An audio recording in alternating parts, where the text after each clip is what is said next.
welcome everybody this morning. This is a very special day. I've got some dear friends here from the mid-coast of Maine, a musical group called Castlebay. And another lifetime, it was a community where I was the minister in this beautiful, idyllic, what we call God's country. I know where we all have God's country, in places where we're from. But Julia Lane and Fred Gosby, they're a duo. They're also married. They're well known not only in the mid-coast of Maine, but all along the eastern seaboard. And they travel to England, Ireland, and Scotland. They play traditional Celtic music, also music from the Maine coast, sea shanties, and they have over 25 albums. Julia is actually a graduate of Exeter Academy. She was the first woman to go to Exeter for 4 years and graduate from Exeter, so we'll forgive her for that, being an Exeter. And Fred is native of Maine, of Skowhegan, Maine, but he was, in another life, he was a shipbuilder and a lumberjack and an engineer, and he builds these beautiful harps here. So they're multi-talented, and they've got some wonderful music. Tonight, they'll be at Walker Hall from 7 to 8 in the Music for a While, Mr. Pfeiffer's program. So let us warmly welcome Castlebay, Julia Lane and Fred Gosby. Thanks so much. It is great to be here. You guys have a beautiful school. I would rather have gone here than Exeter. No kidding. It was intense. There were 40 girls and 800 boys. Imagine that. Well, just imagine that. Anyway, today we do a lot of different things, as Mr. Ganung mentioned. We do a lot of music that has to do with the sea and with the Celtic roots of the immigrants that came to Maine throughout the centuries. But right now we're going to go back even further to very, very early Irish incantation from the 5th century. In the ancient times, people felt very, very influenced by their environment. They were very close to it. They were inspired by it, and the creativity and poetry and lore was born in their relationship to the environment. So this is a very, very ancient Irish poem that has been translated. It is in English, so you will get it. In the ancient times, the bard was accompanied by the harper, who would create a soundtrack. And we'll talk a bit more about that later. But right now, here is the Song of Avron, Old Irish incantation.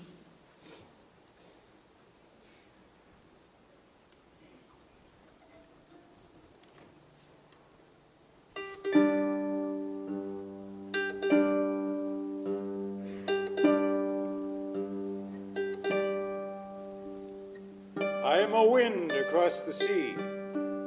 I am a wave on the ocean. I am the roar of the tides. I am the hop on the cliff. I am the stag of 7 tines. I am a dewdrop that fall by the sun. I am the most beautiful among flowers. I am a boar enraged. I am on the lake in the plain. I am the salmon of wisdom. I am the vigor of man. I am the meaning of poetry. I am the spirit that fires your mind. I am both the tree and the lightning that strikes it. I am the dark secret of a dolmen not yet hewn. I am the queen of every hive. I am the shield over every head. I am the spear of battle. I am the 9th wave of eternal return. I invoke the land of Ireland, well coursed by the fertile sea. Fertile be the fruit-strewn mountain. Fruit-strewn be the showery wood. Showery be the river of waterfalls. Of waterfalls be the lake of deep pools. Deep-pooled be the hilltop well. A well of tribes be the assembly. An assembly of kings is Tara. Tara be the hill of the tribes of the sons of Mill, of the ships. Like a lofty ship be Ireland, lofty Ireland, darkly sung, dark Eber's incantation, an incantation of great cunning, the great cunning of the wives of Brees, of Boyne. But the great lady, Ireland, Eramon has conquered her. I, Avron, have invoked for her invoke the land of Ireland.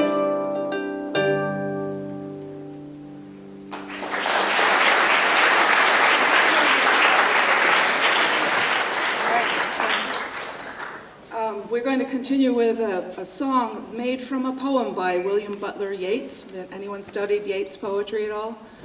Okay. He was, as you know, very interested in the ancient mythology of the Irish and was hopeful to preserve that old mythology through his poetry. So this is one of his poems set to music. It tells of the god of love, Angus, who is filled with angst and the fire in the head. Is there an Angus here? Okay. This is your story, Angus. Off to the woods he went, and he took his fishing pole with him, as young men will do, to work through their angst. He casts his line into the stream and catches the magical trout of all knowledge, which he intends to eat as he lights the fire, but the trout turns into a beautiful girl who knows everything, and she runs off through the forest. He follows her the rest of his life to the land of the golden apples. So I see some familiarity here. So this is the Song of the Wandering Angus, and the melody that I'm using is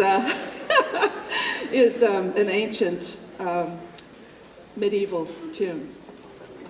But what I'm doing here is changing the keys. You want to tell them about these harps? This type of harp went out of fashion around the middle of the 18th century when the pedal harp came in. And the pedal harp has pedals for changing the key, so you can change the key with your feet while you're playing. She has to change. Automatic transmission. Yeah. This is manual. And she has to do it one string at a time.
a story for you that's, again, an ancient Irish story based on some writings that were written in the 10th century by the monks who observed the vernacular stories around them and wrote them down. It speaks to the power of music and the forces of nature, and it's called The Harp of Dagda.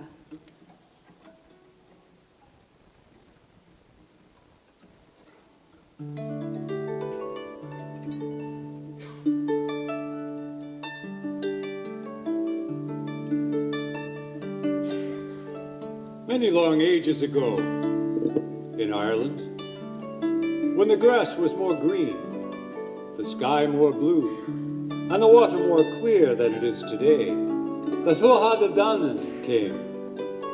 Tuatha Dé Danann, the people of the dawn, they had come from the east, and Ireland had never seen their like before. Their sages were the wisest, their warriors were the bravest, the people were the most beautiful Ireland had ever seen.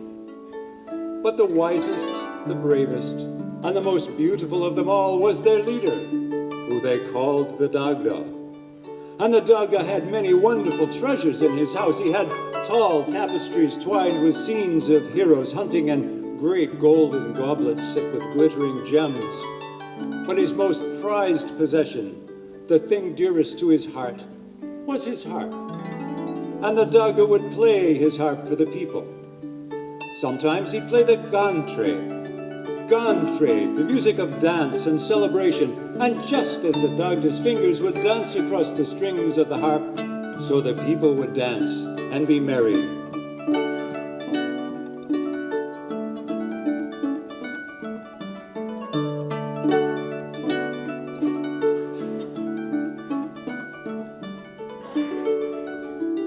Sometimes the Dagda would play the Goltre, the music of the laments.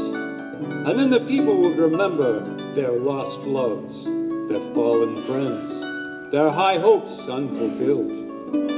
Yet in remembering, they would honor these things. And then the Dagda would play the Swantre, the music of sleep and healing.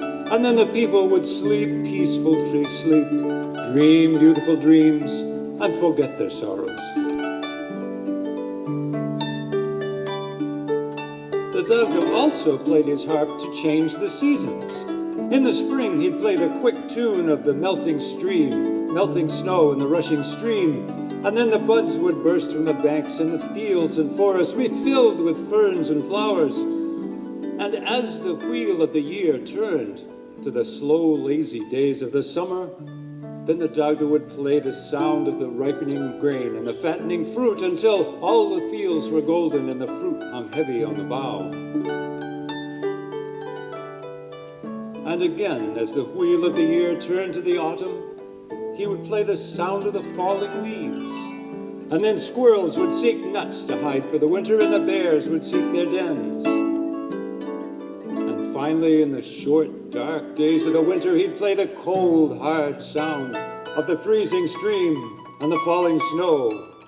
And then the people would stay in their houses close to their fires and wait to hear Dagda's spring song once again. Now, the Tuatha Dé Danann weren't the only people in Ireland. The Fomorians had been there ages untold, and they were friendly enough at first, but they saw the many treasures of the Dé Danann, and at last they made war to take those treasures. And for many years the battles raged, first one side, then the other prevailing. Once during the winter of a year, some Fomorian fighters stole from the scene of the battle to the Dagda's house. And there they seized his harp and carried it back to the stronghold of their leader, Balor of the Evil Eye. The Dagda knew at once something was amiss. There was such a strong connection between his heart and his harp. And he rushed back to his house to find indeed his harp had been stolen. So he called his armies and allies together to attack the fortress. And for many weeks that battle raged. But the Fomorian fighters were fierce and many, and Balor, the giant with the evil eye, was the equal of 100 men. So at last the Dé Danann and their allies withdrew. people came. "Oh, Dagda, it is time for our planting to begin, and yet the snow lies deep on our fields still. You must get your harp back." So the Dagda sent his 7 slyest spies to steal the harp. And they got into the fortress, they got into the very feasting hall. It was filled with Fomorian warriors feasting and carousing, and Balor on his giant chair, and high on the wall, like a trophy there, was the harp. There was nothing they could do. The people came again. "Dagda, it is time for our harvest to begin. The snow is deeper than ever. It's up to a tall man's waist. The streams are frozen hard as stone, and the mills cannot turn. Dagda, you must get your harp back. Dagda, we are all starving." Now, the Dagda had found he could not get his harp by force, nor yet by guile. Only by personal courage could he retrieve the instrument. So he rubbed dirt on his beard and in his hair, and he took an old ragged cloak and threw it over his shoulders, took a staff, and he hobbled up to the gate of Balor's fortress, disguised as a beggar. And when he got there, he knocked on the gate, and the gatekeeper let him right in. Now, in these days, there was a sacred law of hospitality, and whenever a beggar came to your door, you always offered them food and shelter for the night. So the gatekeeper led the Dagda into the feasting hall, and there were the warriors just as before, and Balor on his giant chair, and there was his harp. And in his heart he called to the harp, and it began to dance on its peg until at last it flew from the wall and across the fire into his arms. The Fomorian warriors leapt to their feet and seized their weapons to attack the Dagda. He started to play the gantre, and the warriors began to dance. They couldn't help themselves, and they danced so hard and so fast they couldn't hold their weapons. They dropped them to the floor with a great clatter. And as the Dagda continued to play the merry strains of the gantre, the warriors began to laugh. And they laughed so hard they themselves fell on the floor and kicked their feet in the air with mirth. And when they'd been laughing a good long time, he played the gold train. And then these fierce warriors, who had been roaring with mirth one moment, were now sobbing and weeping like little babes.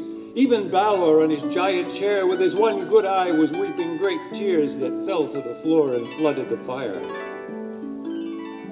And then he played the swan train, and he put them all to sleep. And he carried his harp out of that place onto a high hill. And once there, he played the song of the south wind to call the springtime once again to Ireland. O south wind of the gentle rain, you banish winter weather. Bring salmon back to the pools again, the bees among the heather. If northward now you mean to go, as softly you rustle above me. Godspeed be with you as you go, and a kiss for those who love me.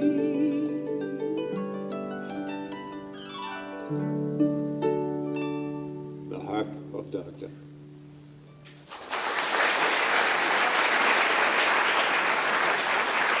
Thanks so much. Well, as you could probably tell, we could go on for a very long time with stories and songs that reach back into our distant past, our distant heritage. And these stories often show up in different cultures. It's an interesting thing because they are inspired by the environment. We did a program for a group where there were a number of Chinese students, and they recognized these motifs in some of their own stories. So look back in your own past, your own culture, and see if you find these connections with environment that inspire the poets and the bards of your culture. We're going to finish with a poem again and a little tune. The poem is by the Irish poet Arthur O'Shaughnessy. It's a little piece of a longer poem called Ode. We call it The Music Makers. And we'll finish with a little whistle tune that includes the song of the birds in it. It's called The Lark in the Morning, and it's kind of a tribute to the very first music makers, the birds. And we want to thank Mr. Ganang and also his wife Catherine for hosting us and inviting us down here.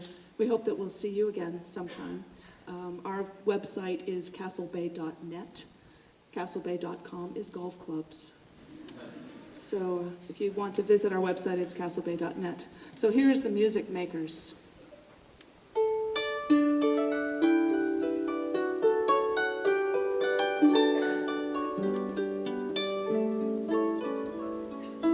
We are the music makers, and we are the dreamers of dreams, wandering by lone sea breakers and sitting by desolate streams. World losers and world forsakers, on whom the pale moon gleams, yet we are the movers and shakers of the world, forever it seems.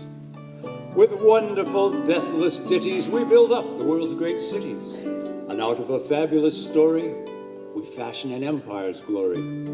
One man with a dream at pleasure can set forth and conquer a crown, but three with a song's new measure can trample an empire down.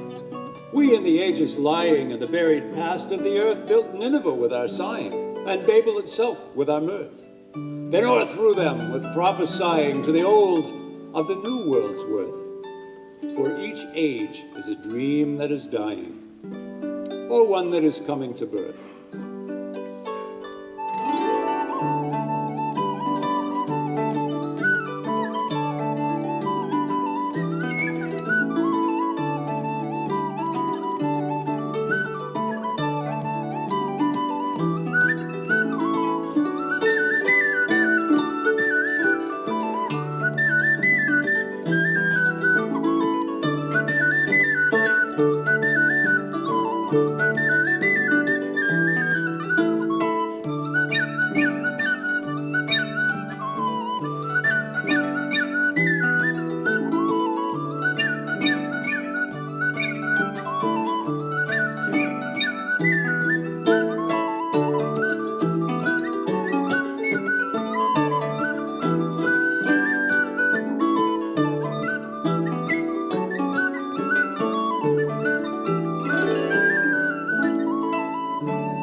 Thank you.